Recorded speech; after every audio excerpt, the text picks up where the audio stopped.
Travel is all the rage these days, and that includes bicycling. But as more and more bikers take to the streets, they're peddling into trouble with drivers. Eyewitness News reporter Gene Gleeson shows us how some lawmakers want to make it a crime to harass bicyclists.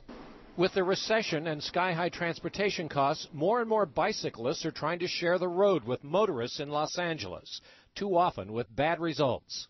LA area bicyclists say they've had to put up with a lot from motorists over the year: catcalls, middle fingers, and worse. Usually 90% they leave. They just take off. It's pretty much a hit and run. Virgil Oriano is a bicycle messenger. He says in 10 years he's been hit by cars 4 times. Afterward, he says, motorists usually just drive away.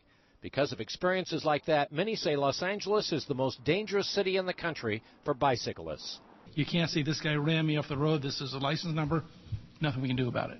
Today, the LA City Council's Public Safety Committee considered a proposal to make it illegal for motorists to harass bicyclists. The proposal would also require motorists driving past a cyclist to get no closer than 3 feet. They do have equal rights to the road, as does the motorists, but they're not being treated as if they do have equal rights.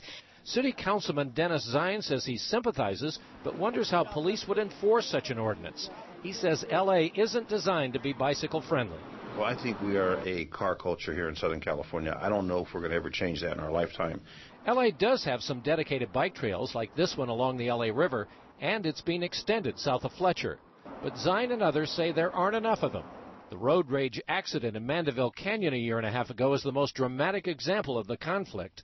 2 cyclists seriously injured after a prominent doctor, angered they were riding side by side, slammed on his brakes in front of them. Last week, Dr. Christopher Thompson was sentenced to 5 years in prison for attempted murder. Bicycle blogger Ted Rogers says after that verdict, he received an anonymous email from a motorist threatening to run down more bicyclists on Sepulveda Boulevard. When they tell me they hate bikes, it's like, okay, support bike lanes, because then you'll be getting cars off the road and you'll be getting us out of your lane.